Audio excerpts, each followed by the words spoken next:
Mes chers frères et sœurs, dans le Seigneur, bonjour.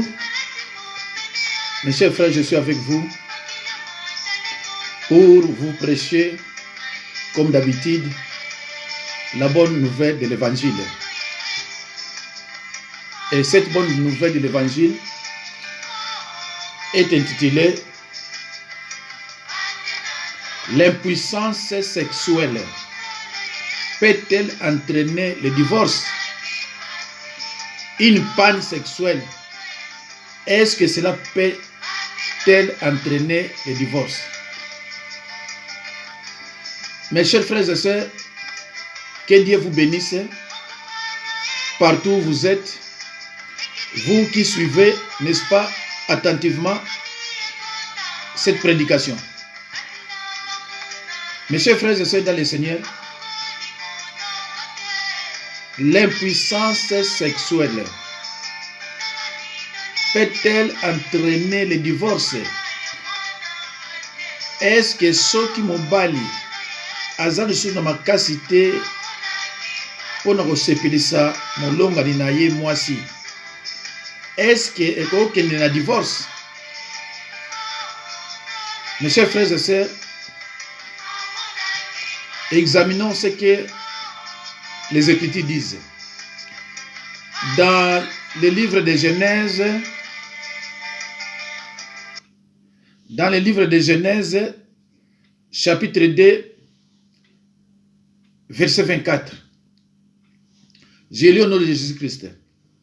C'est pourquoi l'homme quittera son père et sa femme, quittera son père et sa mère et s'attachera à sa femme. Et ils deviendront une seule chair. C'est pourquoi, mes chers frères et sœurs dans le Seigneur, l'homme quittera son père et sa mère et s'attachera à sa femme. Et les deux deviendront une seule chair. Alors, mes chers frères et sœurs, je dis à la femme, je vais dire maintenant à la femme ce qu'elle a déclaré les jours de leur mariage.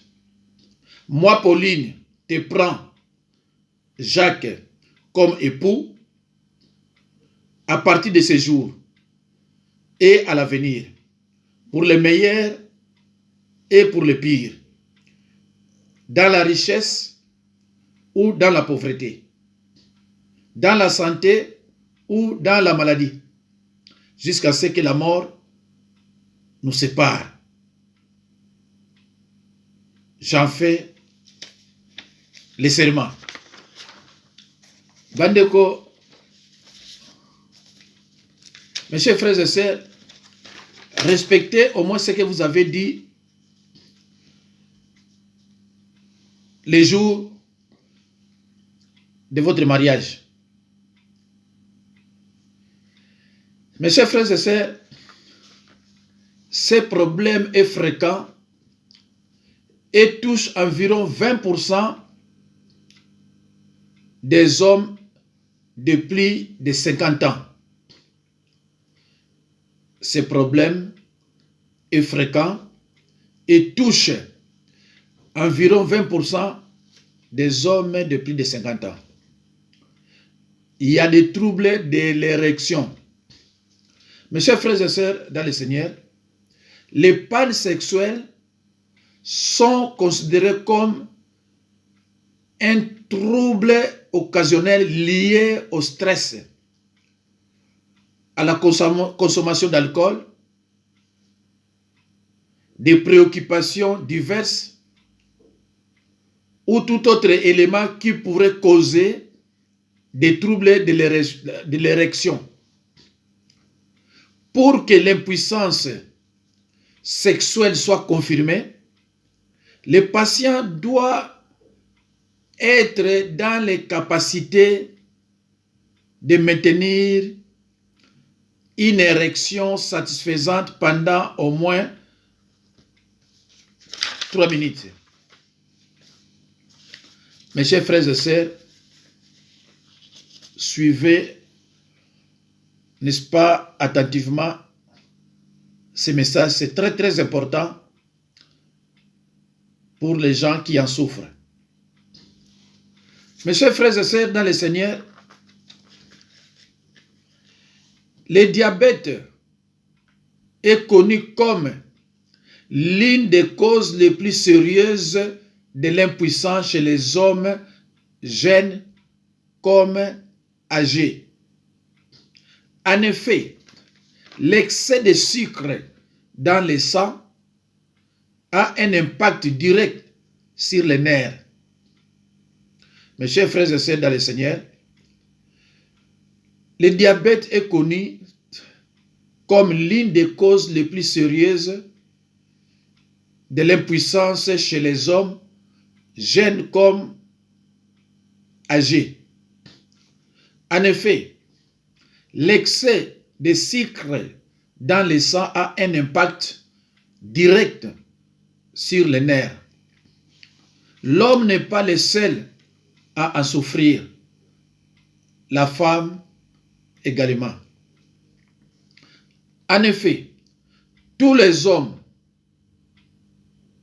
connaissent des pannes sexuelles transitoires et ponctuelles lorsqu'ils sont stressés ou fatigués. Les troubles de l'érection perturbent la vie sexuelle de nombreux hommes et de leurs partenaires. Alors, c'est quoi un homme impuissant? C'est un homme qui n'arrive pas à satisfaire sa femme. C'est celui-là qu'on appelle un homme impuissant. Alors, mes chers frères et sœurs dans le Seigneur, tolobi boye, batu oyo babelaka diabète, bazalaka vraiment na force mingi te ya kokende ti ko satisfaire mwasi na ye. Ezalaka ba panne mosusu transitoire, ba panne mosusu momentané. Alors, ba mosusu eza cause na nini? Na komela masanga mingi, ba stress, ba souci, peut entraîner une impuissance sexuelle. Est-ce que cela peut-elle entraîner le divorce? Mes chers frères et sœurs dans le Seigneur, on peut déterminer l'impuissance par l'incapacité à maintenir une érection lors des rapports sexuels. Érection, c'est-à-dire gonflement ya peni ki mutu azala penza mais érection na siko ezate. Voilà. Dans le second cas, l'homme ne parvient pas à pénétrer sa partenaire. Quand il bosse que ozala érection ezapeta makasité, c'est-à-dire que kaka ndengo wana mais la femme n'est pas satisfaite. Mais deuxième cas ezalaka que donc ça ne peut pas pénétrer. C'est grave. Les deux, il y a liboso, la femme n'est pas satisfaite. Il y a mibale, la femme aussi n'est pas satisfaite. Mes chers frères et sœurs dans le Seigneur, l'érection permet le bon déroulement des rapports sexuels. L'érection du pénis est une des clés du plaisir sexuel masculin et féminin. Mes chers frères et sœurs, l'érection permet le bon fonctionnement, le bon déroulement d'un rapport sexuel. L'érection permet le bon déroulement d'un rapport sexuel. C'est-à-dire que, érection, c'est-à-dire que makasi yanzoto. Makasi yanzoto ne permetaka ba bon déroulement ya rapport sexuel. Omoni basi musumaza nibala tangu érection eza penza susu biente omona abandiko bimali banda. Abandiko péché. Alors que mobali pe soki biloko ne komelie mobali akomaka na regret makasi, mobali akomaka na souci ya kosakana te, moko pe akomaka na colère et jalousie makasi na ba sorti ya mwasi, na komona mwasi asolola mbali mususu, etc., etc. Voilà. Alors, mwasi yepe akomaka na ba regret, na ba souci, akomaka pe na colère, sauf azaka na jalousie te, mais yepe akomaka na kanda parce que aza satisfait. Voilà. Un homme impuissant, c'est celui qui a un pénis malade, c'est-à-dire sans force, un pénis qui dort. Alors, mes chers frères et sœurs, tokota na makambo susu lisusu.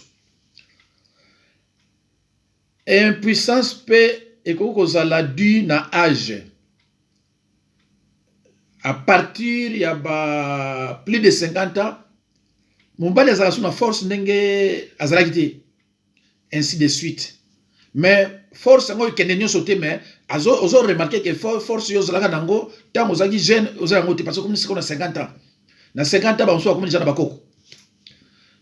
Alors ba âge wana soki ezo kende mususu omona âge pusani akotika masanga te, akotika ba cigarette te na ba diamba.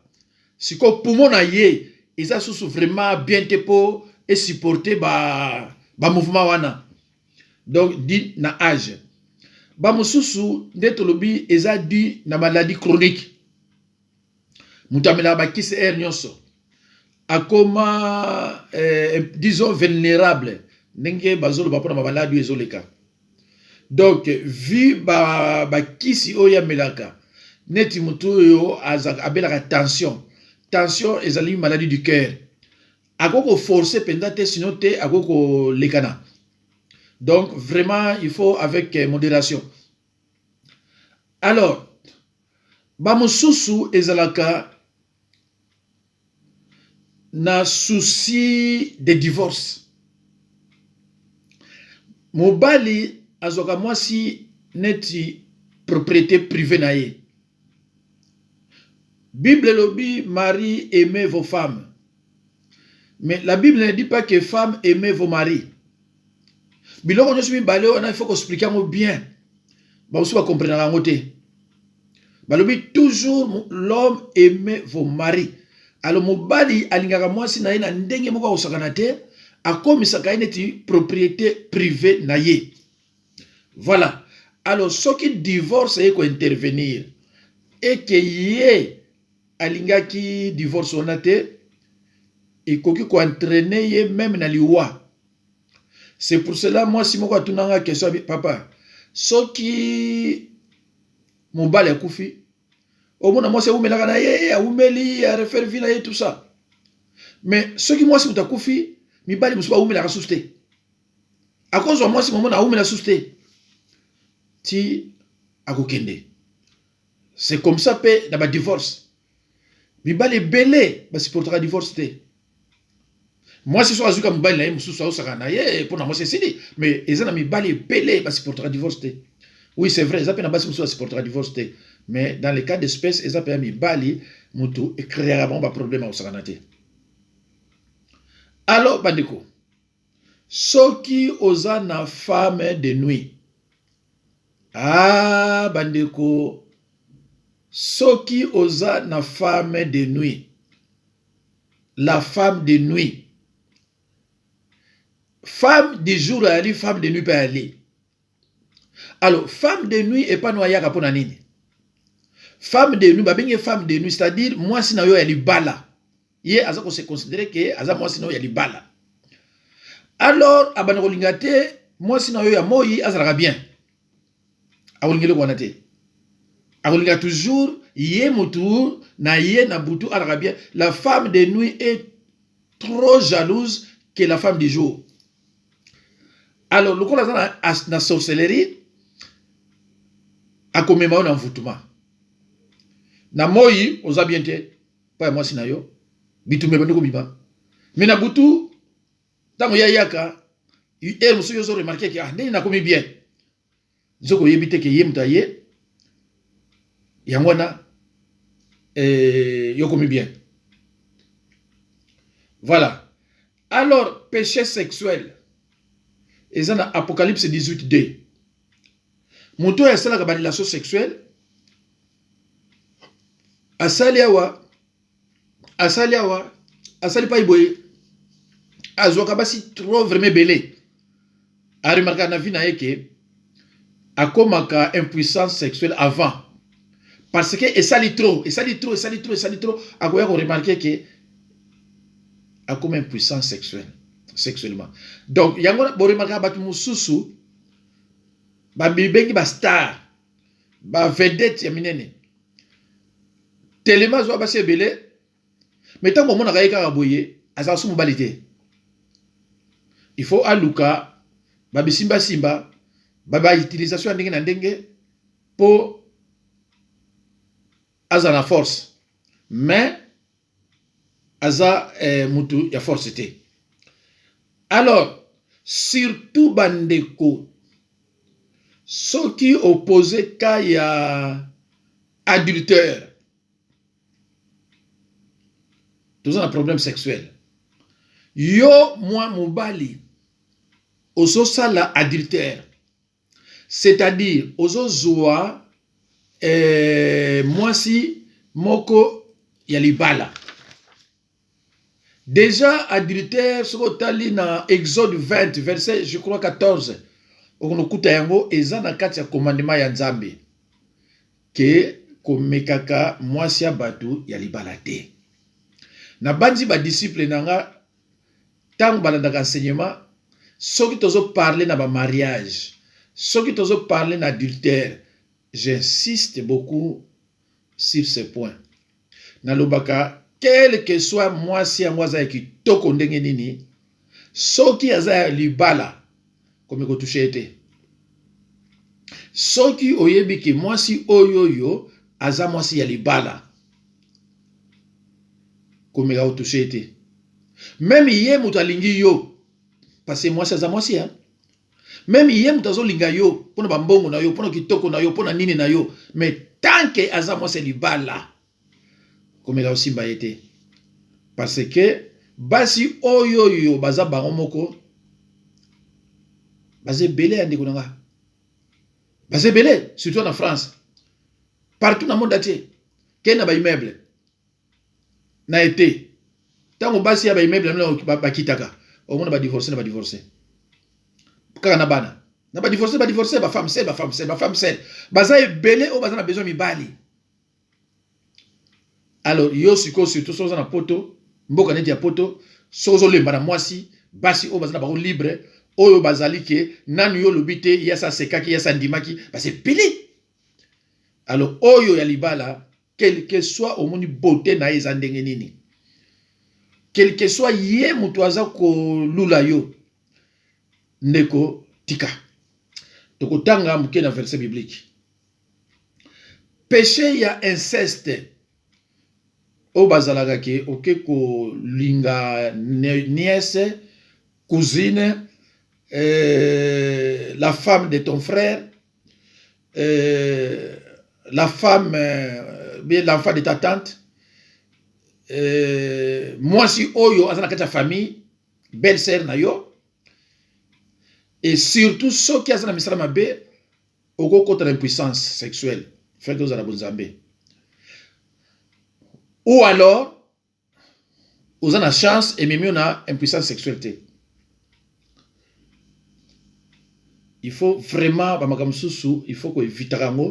C'est pour cela que monaka na lekaka toujours mingi na zo leka na YouTube côté ya bino mateya ya nkolo pona ba oyo bazana kati wana batika. Je reprends dans le bien. Dans le cas d'adultère, il y a une différence entre adultère et fornication. Fornication est comme ça. Fornication, c'est na dit commandement exaté. Na dit commandement dédié exaté. Tout le blanc comme ça. Cas d'adultère.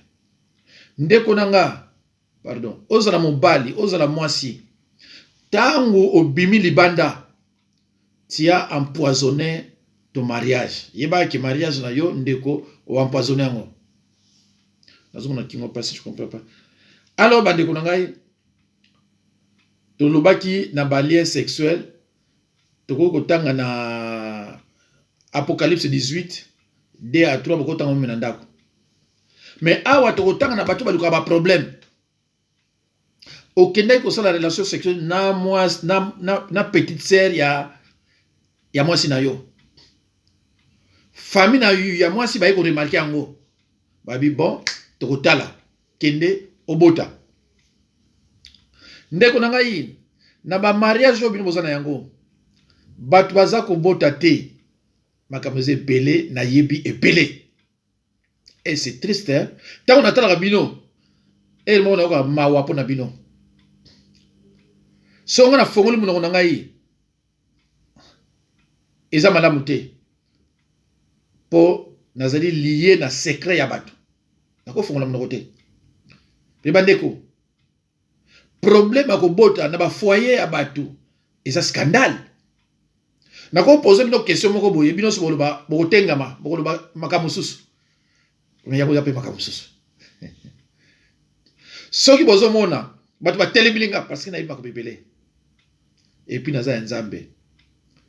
Je suis parmi ba pasteur na monde oyo ba yebi kindokite, ba yebi sataniste te, ba banga nzambe pe ba kendeke boye. Bilo bozo landa wana ezanga ite. Jalousie baluba. Na ba sorcier et sataniste. Merci. Alors bandiko na to fongola na Bible na Proverbe 6 27 à 29. Na le baki bien na Proverbe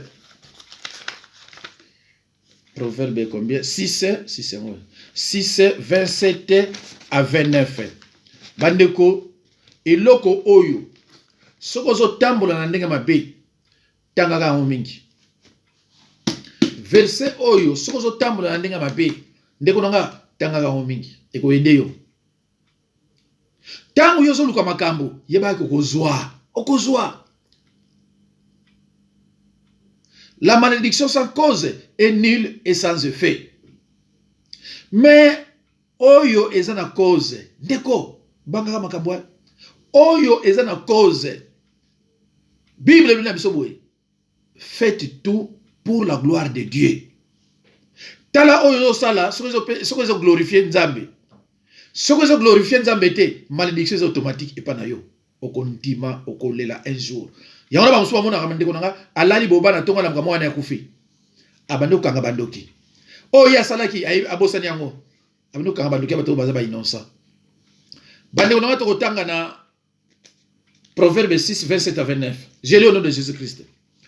Quelqu'un mettra-t-il du feu dans son sein sans que ses vêtements s'enflamment? Quelqu'un marchera-t-il sur des charbons ardents sans que ses pieds soient brûlés? Il en est de même pour celui qui va vers la femme de son prochain.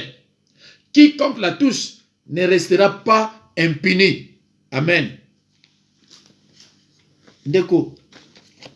Boyoki verset biblique n'engezoloba. Quelqu'un mettra-t-il du feu dans son sein sans que ses vêtements s'enflamment? Ndeko. Soki yo moko zo chaka moto na soutien na yo, ne lamba na yo, ndeko kozwa moto un jour. Bible dans Job 5:6, le malheur ne sort pas de la poussière. Tout malheur a une cause. Mutu soka zui pasi, abando kosi na bandoki abatu. Oh, yazabote. Bible dans 1 Corinthiens 13:5, je crois. Examine-toi toi-même d'abord. Avant d'incriminer les autres, examine-toi d'abord. Yo komaki impuissant pour nini? Okomaki impuissant pour nini?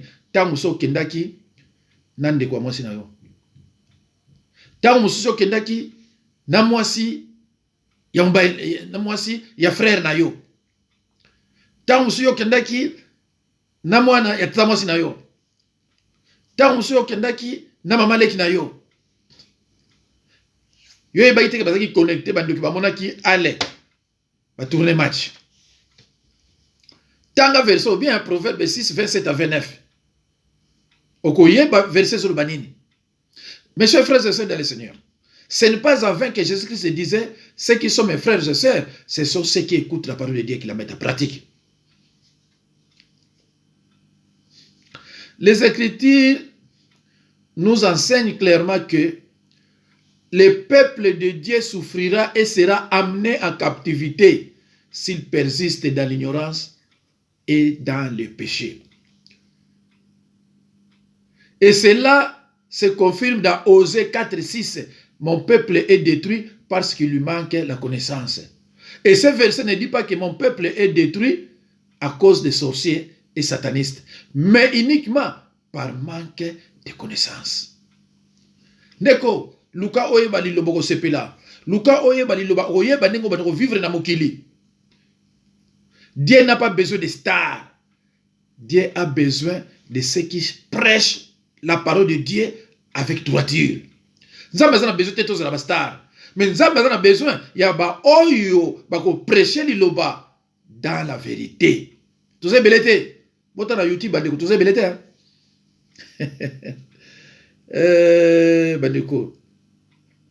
Alors, ce qui yo, aux autres qui sont dans le na bateau nyonso, Jean 8:44, Satan, c'est le père du mensonge.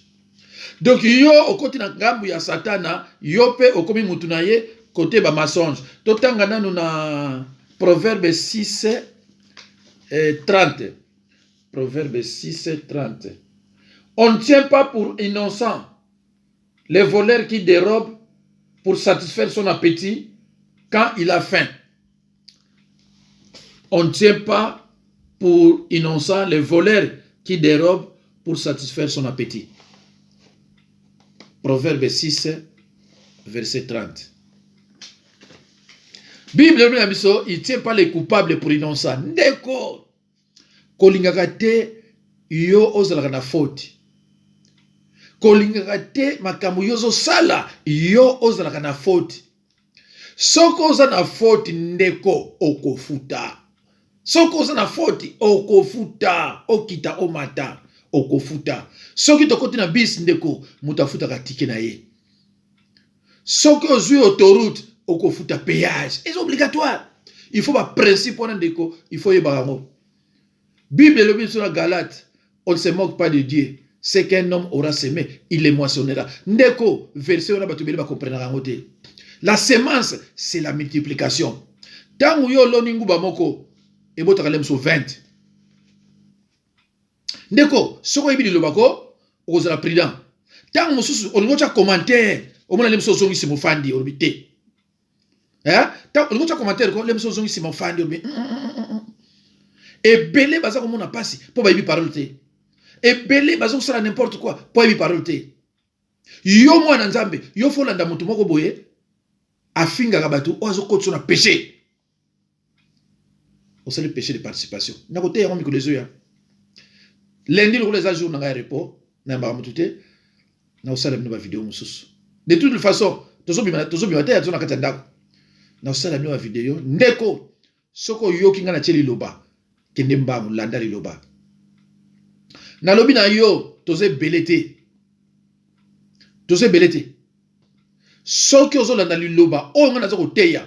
Eza na kati ya Bible. Talaka verset nazo chaso les aya lokuta. L'impuissance sexuelle. Alors, bandiko nangai. Nombre 32, 23. Et l'obinini. Nombre 32, 23. Totangata mouke verset au bandiko. Bongo toleka. Bato baninga liloba baninga mingi ya. Ba chrétien au baninga liloba baninga mingi. Et ba kosaote garder position na yo. Pour diable, lorsque vous êtes combattu par un sorcier de votre famille, ce n'est pas un sorcier qui vous combat, c'est tout un réseau de sorciers. Alors, 32, 23, mais si vous ne faites pas ainsi, vous péchez contre l'Éternel. Sachez que votre péché vous atteindra. Ndeko, oko péché partout oko péché. Yeba ke péché na yo ekolanda yo. Péché na yo ekolanda yo. Voilà. Alors, bandeko na ngai, si votre femme est sorcière, en cas d'infidélité, elle peut vous rendre impuissant et rétrécir votre sexe par envoûtement. Mes chers frères et sœurs, soko bana mo simo bwazana ndoki. Soko azana ndoki. Soko ayebika ke yobi maki libanda, il peut te rendre impuissant, même rétrécir votre sexe. Faut kebaka. Faut kebaka. Parce que si vous avez un ndoki, yo yebi sete ko déconner, mais ya yebi parce que vous avez connecté, vous avez une connexion à ye. Partout kendeke. Mes chers frères et sœurs, le péché est un obstacle à la guérison. Il doit être confessé et abandonné. Le péché est un obstacle à la guérison. Il doit être confessé et abandonné. Alors, mes chers frères et sœurs, l'impuissance peut-elle et un divorce? Est-ce que on divorce parce que mon bali a commis impuissant? Tanga maloba on a lobi awa nde et qu'on peut sa réponse. Ceux qui vont balader na ye et qui oyebi kaza fidèle abana ko bimane libanda te eza te qui os divorcer pour a commis impuissant. C'est vrai que peut-être a commis impuissance pour na maladie au divorcer te.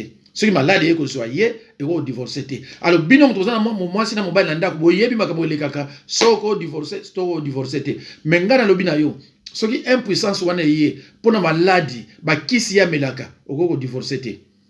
Ce qui est yeli na bande mwana ko divorcer te. Ce qui est yeli na âge yo ndima kiye na âge na yebo balani ko divorcer na yete pour a commis impuissant. Mais ce qui par exemple akende ke libanda ako kuta na basi muso andenge na ndenge wana décision eko uta pana bino na ndako mais eko uta epana ngate. Alors bande ko ngai dans un rappel batumususu tombondeli après pe impuissance pe au monde badoki malembe nazwaka batu mona benginga ah papa madame azaki konta ah papa na sepelaki ah papa après emikisu kozonga parce que umelaki tout ça na makambo wana. Alors et loko nini yoko sala yoko zala impuissance lukala nos la propre spirituellement par la confession de péché suivi d'une repentance sincère. Il faut nous délivrer. Ceux qui osent délivrer ont commis propre. Wana siko to bandiko tala nini toko ko sala. Mais ceux qui biloko na mabeza toujours na kata nzoto na yo, yango muteza ko causer yango, o tira ka impuissant ti mukolo kufa. Alors bandeko na ngai Nzambe apambola bino nazana 06 51 03 92 89 33 651 03 92 89. Bon espérer toujours.